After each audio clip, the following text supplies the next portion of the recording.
Hello guys, welcome back my YouTube channel. आप सभी लोगों को power of the study with PK में स्वागत है। आज हमारा जो है कक्षा 10 का गणित प्रश्नावली 7.2 का दूसरा लेक्चर है।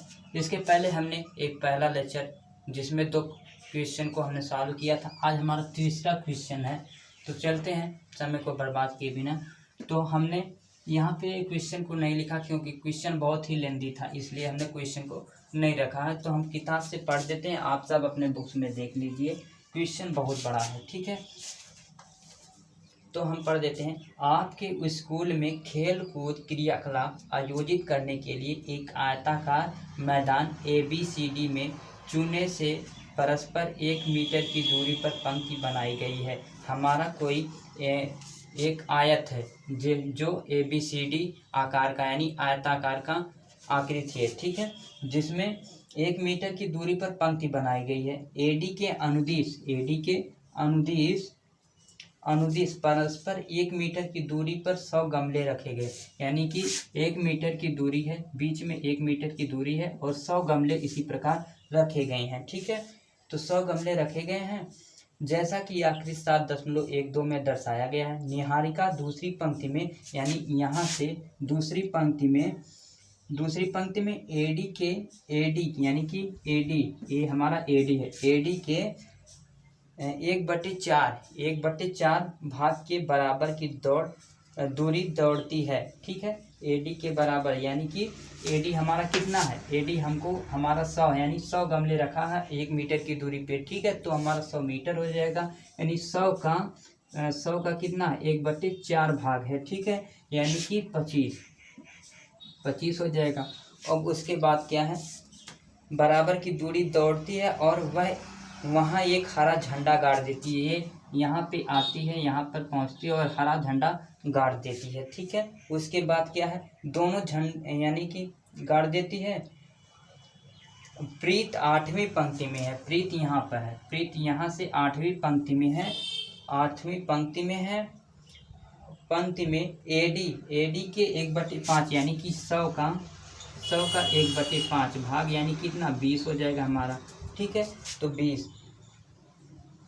5 भाग के बराबर की दूरी दौड़ती है और वहाँ एक लाल झंडा गाड़ देती है। यह कि कौन सा, रेड और यह यानी कैसा, हरा, ग्रीन, यह ग्रीन झंडा गाड़ देती है और यह रेड, ठीक है। तो यहाँ पर गाड़ देती है। दोनों झंडों के बीच की दूरी यानी कि G और R के बीच की हमको दूरी ज्ञात करना है, यानी डिस्टेंस ज्ञात करना है, ठीक है।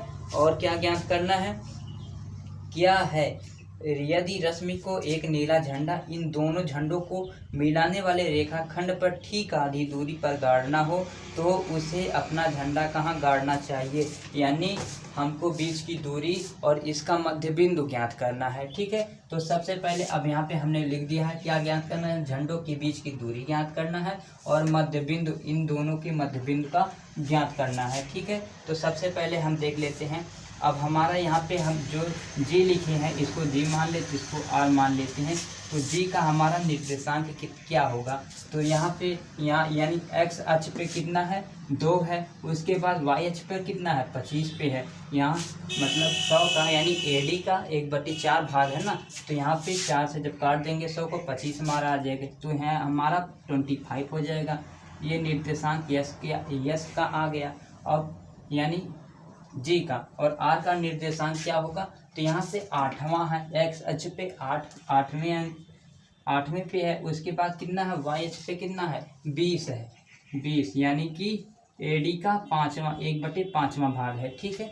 तो अब इसे सॉल्व हम कर लेते हैं। तो झंडों के बीच की दूरी हमने इसके पहले वाले यानी कि 7.1 में हमने बताया था दूरी का formula x2 - x1 whole square plus y2 minus y1 whole square पूरे का अंडर रूट। तो यहाँ पे आज हमारा वो जो है सूत्र फार्मूला लगेगा। ठीक है, तो हम लिख देते हैं झंडों की बीच की दूरी हम d करके लिख दे रहे हैं। ठीक है, तो यहाँ पे हम फार्मूला भी लिख देते हैं x2 माइनस x1 पूरे का होल स्क्वायर प्लस का y2 माइनस y1 पूरे का होल स्क्वायर पूरे का अंडर रूट है। ठीक है, अंडर रूट कर दिए हमने। उसके बाद अब यहाँ पे हम लिख लेते हैं, यहाँ पे x1 x2 y1 y2 क्या हमारे पास है। x1 हमको 2 दिया है और x2 8 है और y1 25 है और y2 हमारे पास 20 है। ठीक है, तो यहाँ पे हम लिख देते हैं अब क्या, यानी x2 हमको कितना दिया है, x2 8 है तो 8 माइनस का x2 कितना है 2 है, x1 कितना है 2 है तो पूरे का होल स्क्वायर प्लस y2 कितना है 20 है और माइनस का कितना है y1 25 है पूरे का होल स्क्वायर पूरे का अंडर रूट भी है, अंडर रूट भी कर दिए हम। उसके बाद क्या हमारा बचता, 8 में से 2 जाएगा तो 6 बचेगा, 6 का स्क्वायर 36 होता है 36 और प्लस का कितना, यानी कि माइनस 25 से 20 घटाएंगे 5 बचेगा, 5 का स्क्वायर 25 हमारा होता है। रूट लगा देते हैं, 36 25 कितना, यानी 6 5 11 5 से 1 3 2 5 1 6 रूट का 61 हमारा आ गया। ठीक है, यह हमारा बीच की दूरी हो गई। ठीक है, बीच की दूरी का आंसर हमने ज्ञात कर लिया। अब क्या पूछा है दूसरा, यानी हमारा ये ज्ञात हो गया। अब मध्य बिंदु पूछा है, इन दोनों बिंदुओं के बीच अगर वह झंडा गाड़ती है तो उसका निर्देशांक क्या होगा। तो यानी मध्य बिंदु करके हम लिख देते हैं मध्य बिंदु। मध्य बिंदु ज्ञात करने के लिए एक फार्मूला होता है x1 प्लस x2 अपान का 2 और y1 प्लस y2 अपान का 2। ठीक है, ये हम लिख देते हैं। उसके बाद यहाँ पे x1 कितना है 2 है और प्लस का 8 है x2 अपान का 2, यानी कितना 2 8 2 10 10 अपान 2 है 10 अपान 2 यानी कि 5 हमारा आ जाएगा। और y1 हमारे पास कितना है y1 25 है और प्लस का कितना है, यानी y2 हमारे पास 20 है, 20 प्लस में कितना है 2 है तो 2 यानी 25 20 कितना हो जाएगा 45 45/2। अब ये हमारा कटेगा नहीं तो ये हमारा जो है निर्देशांक क्या होगा, मध्य बिंदु का निर्देशांक, मध्य बिंदु का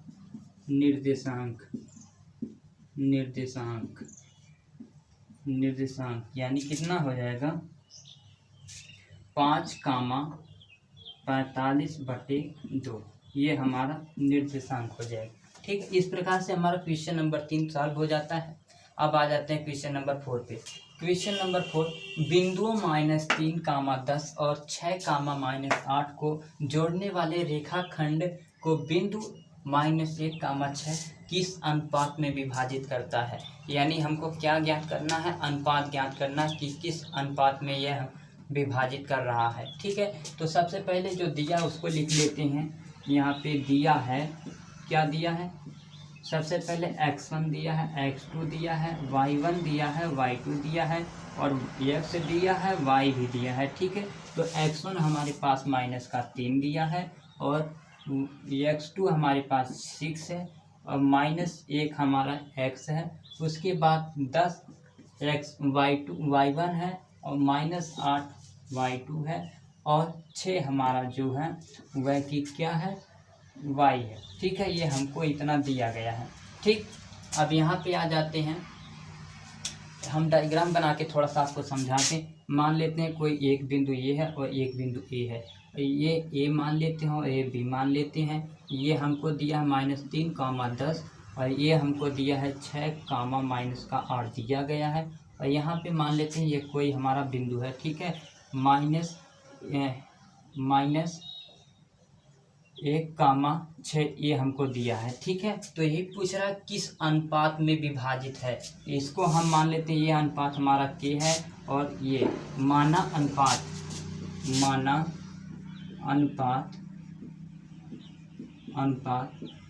के अनुपात 1 है।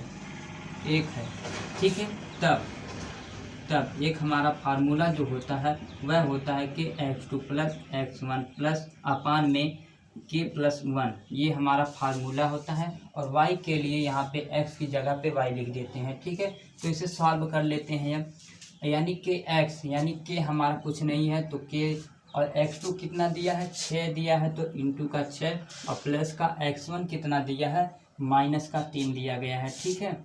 -3 है तो ये प्लस हमारा -3 हो जाएगा, अपान k+1 है तो 1, और इक्वल टू x है, यानी कि ये किसके बराबर है, x हम ज्ञात कर रहे हैं तो x बराबर है ना, तो यहाँ पे -1 हमको दिया है, ठीक है।